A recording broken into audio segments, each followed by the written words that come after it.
என்ன சொன்னால் கை தட்டுங்கன்னு எனக்கு தெரியும்.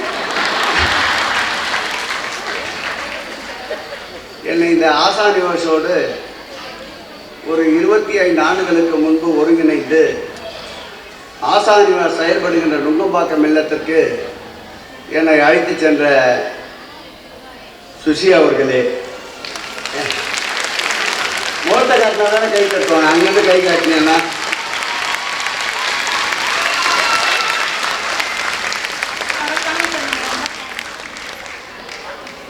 அந்த காலத்தில் சாந்தி என்று ஒரு சகோதரி எனக்கு உற்ற துணையாக இருந்தார்.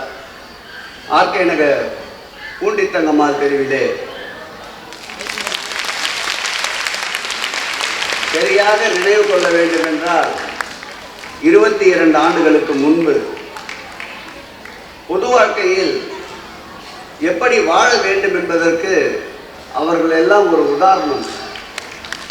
சுய உதவி குழுவில் அவர் ஒரு குழுவை நடத்தி கொண்டிருந்தார். ஃபெடரேஷன் என்று ஒரு 12 குழுக்களை ஒருங்கிணைத்து வைத்திருந்தார். அவருடைய வாழ்க்கையை பார்த்தால் உண்மையிலே அவருடைய குடும்பத்திற்கு தேவையான அன்றாட உணவிற்கு கூட கஷ்டப்படுகின்ற சூழல் இருந்தாலும் அந்த குழுக்களை சார்ந்த பெண்களுடைய முன்னேற்றத்திற்காக காலையிலே களத்திற்கு வந்தால் இரவு வரையில் களத்திலே நின்று பெண் உரிமைக்காக போராடுகின்ற ஒரு போராளியை இன்றைக்கு நான் நினைவு கூட கடமைப்பட்டிருக்கின்றேன். தற்போது அந்த சகோதரி உயிரோடு இல்லை. வறுமை பணியின் காரணமாகவே நீண்ட நாள் வாழ வேண்டிய என் அன்பு சகோதரி குறுகிய காலத்திலே நம்மை விட்டு பிரிந்தாலும் அவருடைய நினைவு நான் இந்த மண்ணிலே இருக்கின்ற வரை என்னை தொடரும் என்பதை இந்த நேரத்தில் பதிவு செய்ய கடமைப்பட்டிருக்கின்றேன். இந்த சுய உதவி குழுக்களோடு எங்களுக்கு என்ன தொடர்பு என்று கேட்கலாம். 2021ஆம் ஆண்டு ஆர்கே நகர் தொகுதியிலே முதலாவதாக சட்டப்பேரவை உறுப்பினராக தேர்ந்தெடுக்கப்பட்டேன். தேவி கருமாரியம்மன் அறக்கட்டளை என்று ஒன்றை உருவாக்கி அதில் 120 சுய உதவி குழுக்களை இணைத்தோம். அன்றைக்கு சுய உதவி குழுக்கள் என்று களத்திலே நின்று குறிப்பாக வடசென்னையிலே பெண்களுடைய மறுமலர்ச்சிக்காக போராடி கொண்டிருந்த குழுக்களுடைய தலைவர்கள் வரிசையிலே முதலாவது இடம்பெற்றிருந்த குழு இந்த ஆசா நிவாஸ் குழு என்பதை பதிவு செய்ய கடமைப்பட்டிருக்கின்றேன். இந்த குழு மாத்திரமல்ல, அருணோதயா குழு ராயபுரத்திலே இருக்கின்ற நம்முடைய லயோலா கல்லூரியிலே ப்ரொஃபஸராக இருக்கின்ற அவருடைய துணைவியார் எலிசபெத் என்று கருதுகிறேன், அவர் தலைமையிலே நடந்த இந்த குழு, அவர் இல்லத்திற்கும் ஒரு 10 முறையாக நான் சென்றிருப்பேன் அவர்களை சந்திப்பதற்கு.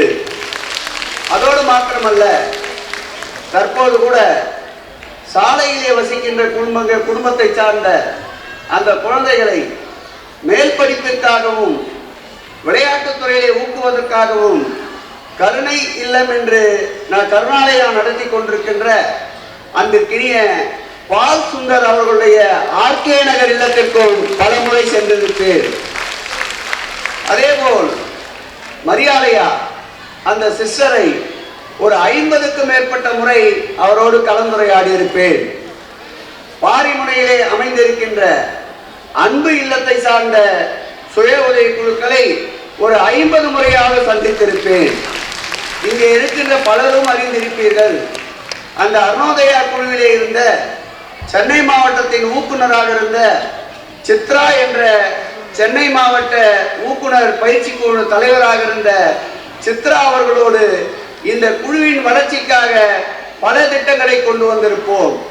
அன்பு இல்லத்திலே பயின்று கொண்டிருந்த அந்த ஃபாதருக்கு துணையாக இருந்த பாஸ்கரோடு அதிக முறை இந்த குழுக்களோடு பயணித்துக் கொண்டிருப்பேன். இவையெல்லாம் ஏன் சொல்லுகிறேன் என்றால், இந்த பரிவர்த்தனை, இந்த பயணம், இந்த தொடர்பு 2001ஆம் ஆண்டு சட்டப்பேரவை உறுப்பினராகிய நான் மீண்டும் 2006ஆம் ஆண்டு 2வது முறையாக சட்டப்பேரவை உறுப்பினராவதற்கு காரணமாக இருந்தவர் யார் என்றால் இங்கே இருக்கின்ற இந்த சுய உதவி குழு பெண்கள் தான் என்பதை இந்த நேரத்தில் பதிவு செய்ய கடமைப்பட்டிருக்கிறேன். அதை குறிப்பாக இந்த ஆசானிவாசை சார்ந்த இங்கு கூட வருகை தந்திருக்கலாம். ஒரு 80க்கும் மேற்பட்ட குழுக்கள் இன்றைக்கும் இந்த ஆசானிவாசியிலே பயணிப்பதாக நான் அறிந்தேன். இதில் ஆர்கே நகர் பகுதியை சார்ந்த குழுக்கள் இருந்தால் கையை உயர்த்துங்கள், கரவொலியை எழுப்புங்கள். இன்னும் இருக்கின்றீர்கள், மகிழ்ச்சி மகிழ்ச்சி. இந்த குழுக்களுடைய வளர்ச்சி யாருடைய காலத்தில்? மாண்புமிகு தமிழக முதல்வர் அவருடைய அன்பு தலைவர் தளபதி மு.க. ஸ்டாலின் அவருடைய காலத்தில் என்றால் அது மிகையாகாது. 72 மணி நேரம் நின்ற இடத்தில் சுயநிதியை வழங்கி குழுக்களோடு இணைந்து புகைப்படம் எடுத்து அந்த மேடையில் இருந்து இறங்குவதற்கு முன்பாக அவர்களுக்கு புகைப்படத்தை வழங்கி அவர்களை ஊக்குவித்த ஒரு தலைவர் இருப்பார் என்றால் மாண்புமிகு தளபதி மு.க. ஸ்டாலின் என்றால் மிகையாகாது. துணை முதல்வராக இருந்த காலத்தில் ஆட்சி அதிகாரத்திற்கு வந்தவுடன் அவர் முதலில் செய்த பணி 2700 கோடி ரூபாய் சுய உதவிக்குழுவினுடைய கடன்களை முழுமையாக தள்ளுபடி செய்த ஒரு முதல்வர் நம்முடைய முதல்வர். வாங்கிய கடனை தள்ளுபடி செய்தார். ஆனால் இந்த மகளுடைய முன்னேற்றத்திற்கு மேற்கொண்டு பணியாற்ற வேண்டும். இந்த சட்டமன்ற கூட்டத்தொடரில் கூட 6500 கோடி ரூபாயை இந்த ஆண்டு கடனாக பெற்றுத்தந்து உங்கள் தொழிலை உங்கள் குடும்பத்தை வளமாக்குவேன் என்று சட்டப்பேரவையில் அறிவித்திருக்கின்றார். அவர் மீண்டும் வந்தால்தான் மகளிருடைய வாழ்க்கை தரம் உயரும், மகளிருடைய முன்னேற்றம் பெருமளவு பெருகும்.